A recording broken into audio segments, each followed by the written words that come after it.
अरियन्ताणं नमो सिद्धाणं नमो आयर्याणं नमो वज्रायणं नमो लोये सौवसावूणम्। बोले 24 तीर्थंकर भगवान की, पंच परमेष्ठी भगवान की, जिनवाणी माता की, गौतम गणधर देव की, आचार्य श्री कुंद कुंद स्वामी की, आचार्य श्री शांति सागर जी महामुनि राज की, आचार्य गुरुदेव श्री धर्मभूषण जी महामुनि राज की, आचार्य श्री सम्यक्त भूषण जी महामुनि राज की, आचार्य श्री भारत भूषण जी महाराज की जय, समाज मुनि संघ की जय, नमोस्तु महाराज, नमोस्तु।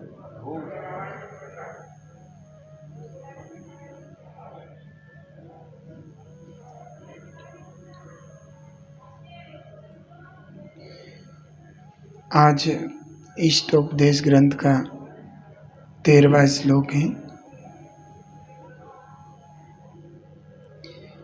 धन आदि की जितनी भी वस्तुएं हैं वे हर स्थिति में जीव के लिए दुखकर हैं, ऐसा बताया जा रहा है। लेकिन बड़ा भ्रम है कि यह जीव उन धन आदि स्थितियों को, वस्तुओं को सुखकर मानता है। जैसे जिसके पास धन नहीं है तो वही सोचता मेरे पास बहुत धन हो, मैं ये कर लूँगा, मैं वो कर लूँगा, मैं फलान कर लूँगा, मैं ढिमका कर लूँगा, मैं खूब दान दूँगा, खूब लोगों को वो करूँगा, ऐसे भाव बनाते रहते। मेरे पास धन हो तो मेरे भाई, मेरे पुत्र आदि, मेरा सब कुछ हो तो मैं खूब खुश रहूँगा, ये होगा, वो होगा, फलान होगा, ढिमका होगा। मेरे पास मोटरसाइकिल हो जाएगी तो बहुत खुश हो जाऊँगा मैं, मेरे पास गाड़ी हो जाएगी तो खूब खुश हो जाऊँगा, मेरे पास मकान जायदाद होगा तो मैं खुश होऊंगा, मेरे खूब मज़े आएंगे। ये यहाँ पे कहते कि ऐसा जो जीव कहता है ना, तो वो भ्रम है उसका। इनके बढ़ने से जीव कभी भी खुश नहीं रह सकता। चक्रवर्ती सम्राट पूरे भारत क्षेत्र का मालिक होता है। भारत देश जैसे उसमें उसके पास अनेकों देश हैं। अनेकों देश आर्यखंड में ही हैं। भारत देश जैसे अनेकों देश तो आर्यखंड के अंदर है। ऐसे आर्यखंड जैसे 5 मिलेक्ष खंड और हैं, उनमें भी अनेकों देश हैं। और वो कहे एक पैर से खड़ा हो तो जितने भी 6 खंड के अंदर व्यक्ति हैं वो सब एक पैर से खड़े होंगे। नहीं, उसी वक्त उन्हीं के पास सर कलम कर दिया जाएगा उनका। क्या कहा मैंने? उसके पास दैविक शक्ति भी होती है। चक्रवर्ती के पास कई देव उसके चक्र की रक्षा करते हैं। उसके जितने भी रत्न हैं, उन रत्नों की अनेकों देव रक्षा करते हैं। उसने कह दिया आज इतने टाइम सबको एक पैर से खड़ा होना है तो खड़ा होना पड़ेगा एक पैर से। नहीं हुए तो वहीं गर्दन कलम है।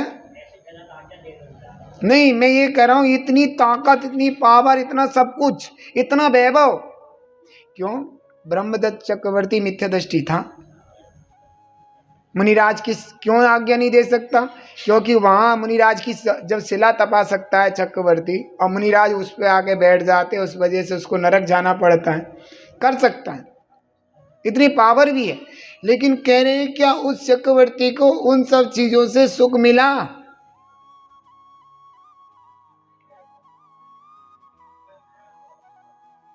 धन पुत्र आदि इतना सब कुछ, 96,000 रानियां, इतने सारे पुत्र, इतना वैभव, इतने महल, इतने नौकर चाकर, इतना सब वैभव, इतनी सब पावर ताकत, फिर भी वह सुखी नहीं हुआ। भरत चक्रवर्ती अंत में वो सब कुछ छोड़ते हैं, छोड़ के मुनि बनते हैं, और मुनि बन करके ध्यान करते हैं तो अंतर्मुहूर्त में ही शांति हो जाती है। और मरे राज्य में नरकई थाए, चक्रवर्ती अगर उस राज्य में मृत्यु को प्राप्त होता है तो नरक ही जाएगा। है एक खोल दो, खुला रहने दो, बंद मत करो।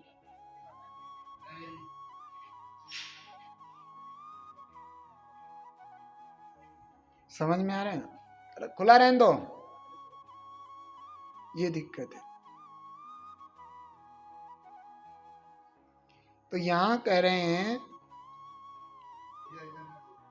कि बड़ी ही कठिनाई से कमाए जाने वाले और कभी भी सुरक्षित न रहने वाले, नाश को प्राप्त होने वाले ऐसे धन पुत्रादिकों के द्वारा अपने आप को स्वस्थ मानने वाला कोई भी मनुष्य घी खाकर ज्वर से पीड़ित मनुष्य की तरह मूर्ख है।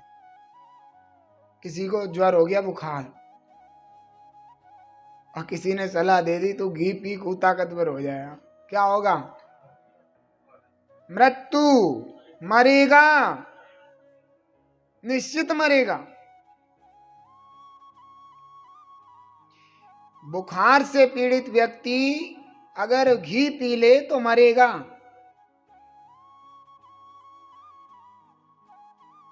अच्छे से घी पी जाए तो खत्म है। तो कहते घी पीकर, ज्वर वाला व्यक्ति घी पीकर अपने आप को जैसे सुरक्षित मानता है, ऐसे ही मूर्ख लोग बड़ी कठिनाई से कमाए जाने वाले धन पुत्रादिक को, जो कि नाश होने वाले हैं, कभी रहने वाले नहीं हैं, जिनकी सुरक्षा नहीं की जा सकती, कितनी सुरक्षा कर लो फिर भी चोरी आदि हो ही जाते हैं, कहीं किसी बहाने कहीं किसी बहाने वो खत्म हो जाता। ऐसे धन पुत्रादिक से अपने आप को सुखी मानता है। बताओ कौन सुखी हुआ? क्यों भाई? ब्याह करन के कहा सुख पाए, अपने सुख भी दुख में गमाए। माँ थी ना, माँ थी। जब तक माँ के पास रहते थे, मुट्ठी बांध के जो खिला दिया खा लेते थे, मस्त रहते थे, खूब खेलते थे। बेटे कल को जाइए तो तुझे देखूंगा, अब ना जाइए खेलने, फिर चले गए। फिर वही वाली बात रोज वही कहती रहती थी, और फिर भी चले जाते थे। और वही प्यार से रोटी के समय वही, नहीं आज मैं तुझे दूंगी रोटी, और फिर वो बाद में बिठा के वही रोटी प्यार से खा ले अच्छे से। तुमने आज मेरी बात नहीं माननी, और वे बातें बुरी भी नहीं लगती थी माँ की। आज जो किसी लायक नहीं है, वे हमें दुख के कारण बनते हैं, साधन बनते हैं, तकलीफों के साधन बन रहे हैं। लेकिन हमने ऐसा माना था कि ऐसा हो जाए तो सुख होगा, लेकिन क्या हुआ? आफत गले पली है, उसको निभा रहे हैं। ये बहुत ही विद्वान पूज्यपाद स्वामी आचार्य भगवान थे। उन्होंने बड़े ही अच्छे से सोच समझ के श्लोक लिखा। प्रत्येक इस श्लोक में बड़ा ही माल भरा है, गहराइयां हैं, अनुभव हैं। ज्ञानी समझ जाते हैं, अज्ञानी अपना झड़ा के अपना चल रहे। समझ में आ रहा है? नहीं आता? बड़ी कठिनाइयों से कमाए जाने वाले तथा सुरक्षित न रहने वाले विनश्वर धन पुत्रादिकों के द्वारा अपने आप को स्वस्थ मानने वाला कोई भी मनुष्य घी को खाकर ज्वर से पीड़ित मनुष्य की तरह मूर्ख होता है।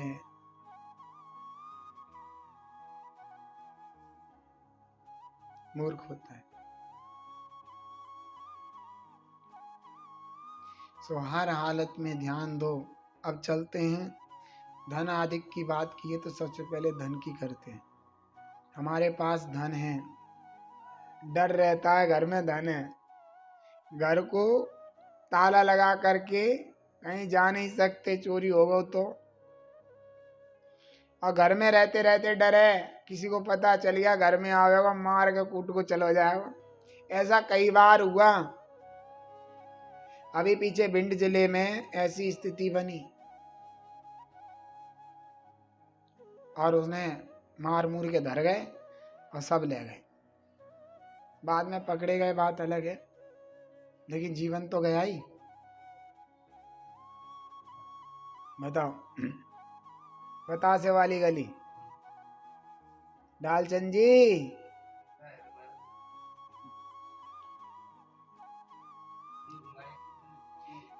तो आप बताइए कि धन आदिक अपन जेब में भी लेके चलते हैं ना, लाख आध रुपए, तो डर बना रहे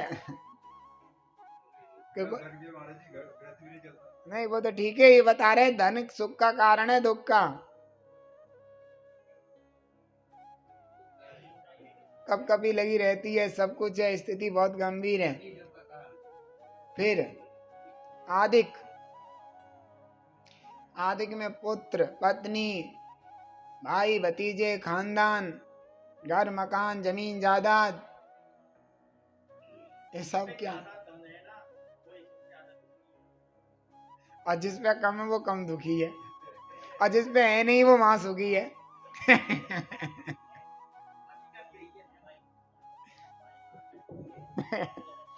अरे लाला जी, तुम वहां पे पीछे पैर पसार के सोते हो, उसको रात में 12-1 बजे तक नींद नहीं आती, बड़ी मुश्किलों में नींद की दवाई खा के सोता है, पूछ ले जाके। रोज वही है, हम पहले नंबर पे कैसे आए। नहीं मेरे, तुम वो नहीं सोच रहे, कुछ और सोचा होगा तुमने। हर व्यक्ति अपनी औकात के अनुसार सोचता है, तुम कहाँ सोच ले वो पहले नंबर की नहीं। उसकी औकात इतनी है तो वो पहले नंबर पे आने की सोचता है। तुम्हारी जितनी औकात तुम उतना सोचते हो कि भाई बगल वाला जो है हमारे बराबरी फैक्ट्री डाली थी, इसकी इतनी होगी, हम मतलब कोई भी XYZ हो सकता है। कहने का मतलब हाँ, वो ठीक है अपनी बात, लेकिन फिर भी कहीं ना कहीं तक तो आपको उस संबंधी नहीं तो दूसरी संबंधी दुख होगा। ये जरूरी नहीं है कि सबको सब संबंधी दुख हो। किसी को धन आदि से, कोई दूसरी चीज से लेकर के दुखी है। समझ में आ गया। वो सोचता है ऐसा हो जाए तो मैं सुखी हो जाऊं, और जिसके साथ हो गया वैसा फिर कौन से सुखी, उनसे पूछिए। कहीं ना कहीं तो हम उन्होंने धन आदिक कह दिया, तो धन आदिक में इन्हीं धन से ही दुखी हो। कोई धन से है, कोई जोरी से है, कोई जमीन से है, कहीं ना कहीं किसी ना किसी से कोई दुखी है। तो भी कह रहे हैं भगवान कि भैया इनसे तुम सुखी होना चाहते तो आज तक ये सब कुछ सबके पास था। चक्रवर्ती के पास सब कुछ था, धन भी था, सब कुछ था, पुत्रादिक सब, वैभव सब थी, लेकिन वो सुखी क्यों नहीं हुआ? क्यों नरक में गया? क्यों उसके दिमाग में फतूल जगा? तो इसका मतलब वो सुख के कारण थे ही नहीं। और जिन्होंने छोड़ दिया ये सब, वो आज सुखी, उनके नाम सुखी में आ रहे हैं, तो बहुत बढ़िया करा तुमने। ये थे, आज उनकी पूजा कर रहे हैं। मंदिर क्यों आए हम? कि इन्होंने ये सब कुछ वैभव छोड़ दिया, छोड़ करके अपने आत्मा का ध्यान लिया, भगवान बन गए। तो उनके जीवन को देख करके लगता है बहुत अच्छा है। अच्छा ये मैं बताऊं, किसी का चित्र बनाया जाए, घरवाली डंडा मार रही हो, अब उन कर रो रोए रहो, आए मर गए, ऐसी प्रतिमा एक जगह विराजमान कर दें, पूजा कर ले हुए, कौन कौन गए हुए। या फिर किसी की ऐसी प्रतिमा बनाई जाए, खुद का बेटा मुंह पे लात मार रहा है और मुंह में से खून निकल रहा है, हाय मर गए, ये बगल में लिखो है, पूजा कर लो उसकी। किसी का, और इनका चित्र बनाया, आराम से बैठे, क्या बैठे, कमट उपसर्ग कर रहा है, समझ गए, पार्श्वनाथ का चित्र कमट उपसर्ग कर रहा है, और भक्ति करने वाले उनकी सेवा कर रहे हैं और वे आराम से बैठे हैं, उन्हें कुछ मतलब ही ना कौन सेवा कर रहा है कौन दुख दे रहा है, मस्त हो रहे हैं। तो उनकी पूजा तो करते हो, क्या बढ़िया बताओ पासनाथ भगवान। भक्ति करने वाले भक्ति कर रहे हैं, उपसर्ग करने वाले उपसर्ग कर रहे हैं और वे मस्त बैठे हैं। अब बताओ उनकी पूजा, हाँ ये देखो ये है मस्त जीव। वो पाप का उदय आया वो कुछ कर रहे हैं, पुण्य का उदय वे कुछ कर रहे हैं, वे मस्त बैठे दोनों ही हालत में, ना उसे कुछ कह रहे बुरा भला और ना उसे अच्छा कह रहे, वे अपने आप में बैठे हैं, जिसका जो काम है वो कर रहे हैं। समझे, उनकी पूजा कर रहे नहीं कर रहे, खूब कर रहे हैं। और उन दोनों की कोई नहीं करने का। हे बाबू ये इस लायक पिटा रो रहा, खुद ही पिट रहा, मैं कैसे बचाए हूँ। जो खुद पिट रहा है खुद दुखी है, वो मुझे कैसे बचा लेगा।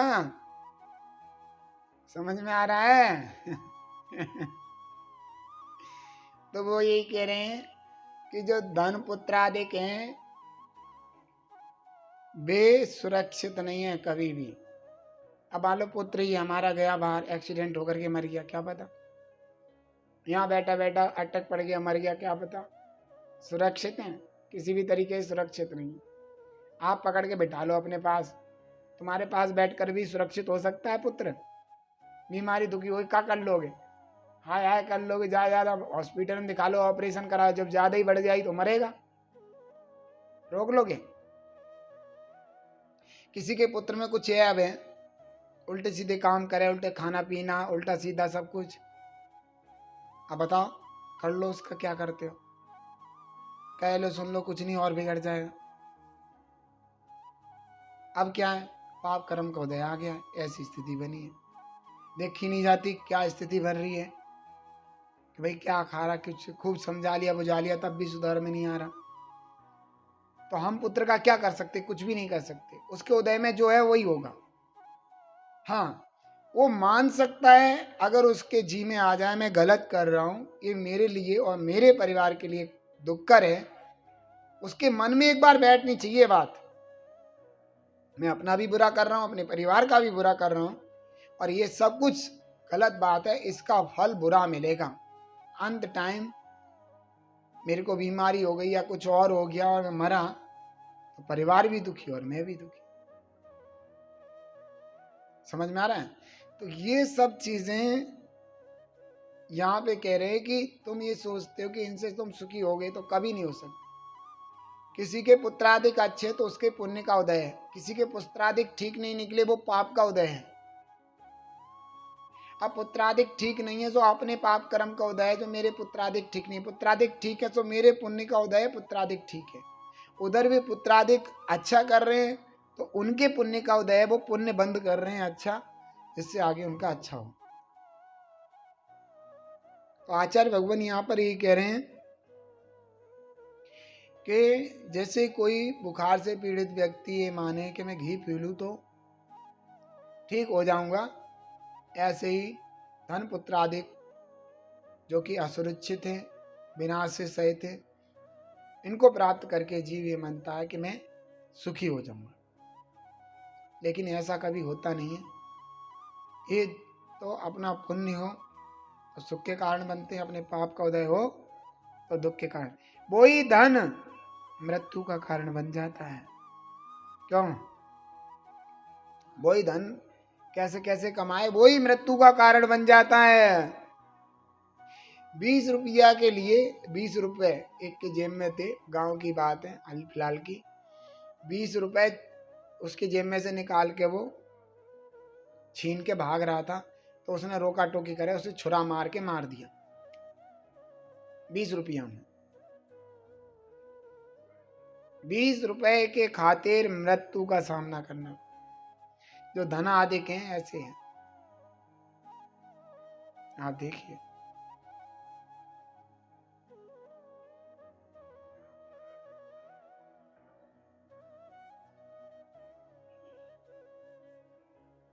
ये जिन वाणी भारती कोई जपू दिन रे, जो तेरी सरना गए सो पावे सुख चैन, या वाणी के ज्ञान ते सुजलो कालो सोवाणी मस्तके नमो सदा देती हूँ दो फुलदासा मणि माता की नवार्ण।